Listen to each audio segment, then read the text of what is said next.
If you've never heard of the name Eddie Slovik, one can say that that's fair. If you want to talk about someone unlucky, do I have a story to share with you?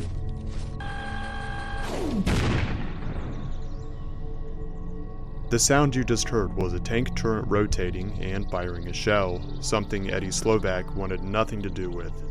Many of us enjoy our freedoms, that is, those of us lucky enough to have it.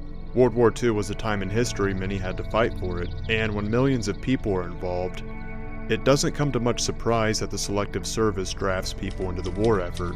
With that also being said, it's really not a surprise that some people will do anything to escape or fight the fact that they are chosen for the service.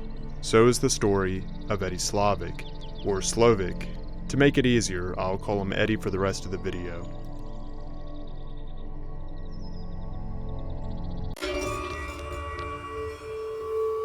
I know you already seen it coming. Maybe a little surprising, but it's in the title of the video, and I can't help but think how bizarre it is. How could someone who didn't want to join end up here? Let's dig in. Eddie was born in Detroit, Michigan to a Catholic Polish-American family. As a kid, he was known for being a troublemaker, from petty theft, disturbing the peace, and breaking and entering. These crimes were on and off until he met a woman he'd fall for later. Eddie got a maintenance job and was staying out of trouble. However, because of his past criminal record, Eddie was now classified as morally unfit for duty in the U.S. military, a decision that he was happy with. Eddie was set to begin his new life, marrying his lover, staying out of trouble, and unable to join the war due to his criminal past. Except now that he was married, they reclassified him as fit for duty, and in no time, Eddie was drafted into the U.S. Army.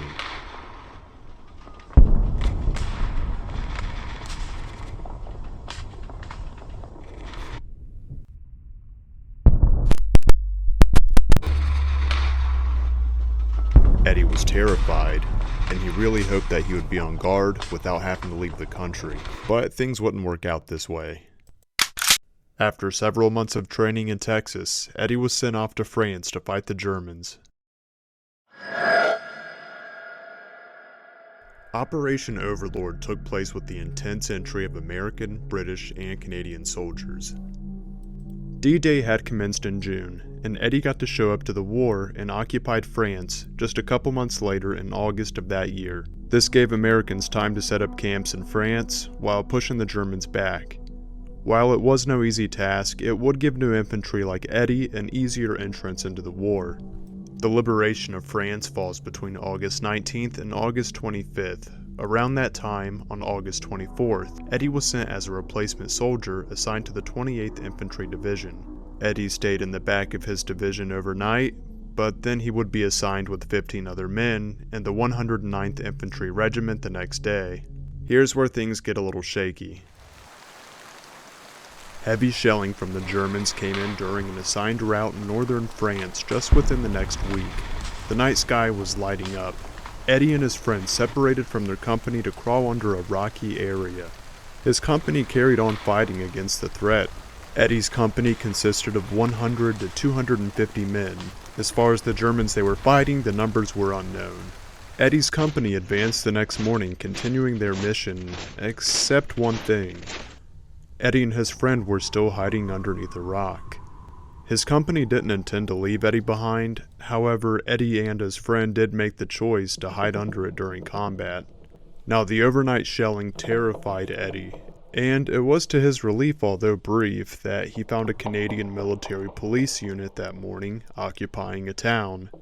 Eddie's friend, John Tanky, who had taken cover with him overnight, was not as desperate to avoid combat as Eddie was, and so Tanky wrote to their regiment what had happened.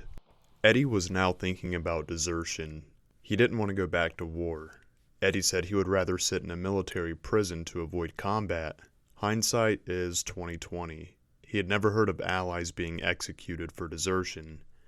When their company commander Ralph Grotti arrived the next day, Eddie told him he was too scared to serve in the front line rifle company and asked if he could be reassigned to the back.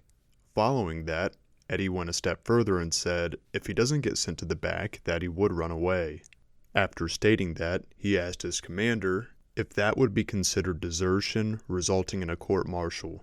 Commander Grotti told him that it would, and then refused Eddie's request and sent him to a rifle platoon. And Eddie wasn't kidding about running away again. Eddie had had enough. In front of the rest of his fellow soldiers, he headed to the rear to leave. He refused to join the rifle platoon. As Eddie was walking away, his friend Tanky ran towards him to try to change his mind. To which Eddie said, "My mind is made up."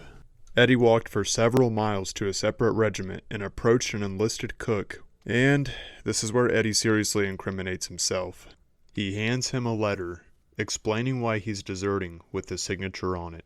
It's an interesting paper regarding a time in history. His handwriting is difficult to read at times, however I have the full-page translation. I'm going to narrate his one-page letter. If you're not interested in hearing it, you can skip ahead. With that being said, these are Eddie's words. I, Private Eddie Slovik, confess to the desertion of the United States Army. At the time of my desertion, we were in Albouf, France. I came to Albouf as a replacement. They were shelling the town, and we were told to dig in for the night. The following morning, they were shelling us again. I was so scared, nervous, and trembling that at the time the other replacements moved out, I couldn't move. I stayed there in my foxhole till it was quiet, and I was able to move. I then walked into town, not seeing any of our troops, so I stayed overnight at a French hospital. The next morning, I turned myself in to the Canadian Provost Corps. After being with them for 6 weeks, I was turned over to American Military Police. They turned me loose. I told my commanding officer my story. I said that if I had to go out there, I'd run away. He said there was nothing he could do for me, so I ran away again, and I'll run away again if I have to go out there. Signed, Private Eddie D. Slovik. Eddie was taken to an NP through the cook, and then reunited him back with his company commander. His commander urged him to destroy the note, and Eddie defiantly refused. So, his commander told him to write on the back of his letter that he understands he is incriminating himself, and understands the consequences of it being evidence in a court-martial. Eddie agreed, and he was taken into custody at a nearby stockade. The division judge gave Eddie an offer to rejoin his unit and have all charges dropped. Eddie declined this as well. The judge gave Eddie one last offer, a transfer to a new unit where he would have a clean slate. No one would know of his history. To no surprise, Eddie said, "I've made up my mind. I'll take my court-martial." Now, a future president would soon be involved, and Eddie didn't know what he was really in for. Eddie was tried with desertion to avoid hazardous duty and tried by court-martial on November 11, 1944. The prosecutor presented witnesses that knew of him running away. Separate division officers were used to judge Eddie, as others were currently in combat. Eddie himself did not testify. All 9 officers found him guilty and sentenced him with the death penalty. An active soldier hadn't received this sentence since the Civil War. At this time, a high casualty rate was expected for U.S. troops, with an upcoming attack at the Hürtgen Forest from incoming German soldiers.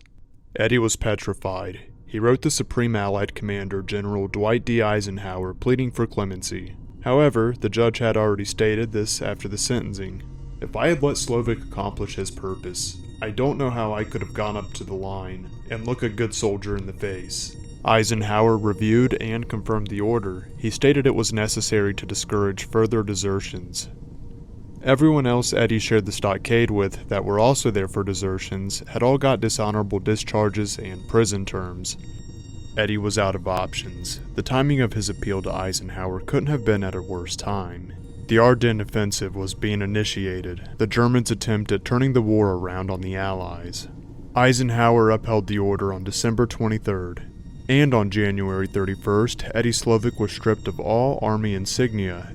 He said to the soldiers who were taking him down the hill, "They're not shooting me for deserting the United States Army. Thousands of guys have done that. They just need to make an example out of somebody, and I'm it, because I'm an ex-con. I used to steal things when I was a kid, and that's why they're shooting me for. They're shooting me for the bread and chewing gum I stole when I was 12 years old." Right before a soldier placed a black hood over Eddie's head, a chaplain told him, "Eddie, when you get up there, say a little prayer for me." Eddie replied, "Okay, Father. I'll pray that you don't follow me too soon." 12 soldiers shot at the announcement to fire. A physician on site determined he was still alive and would require another volley. It took 15 minutes for Eddie to pass. Eddie was 24 years old.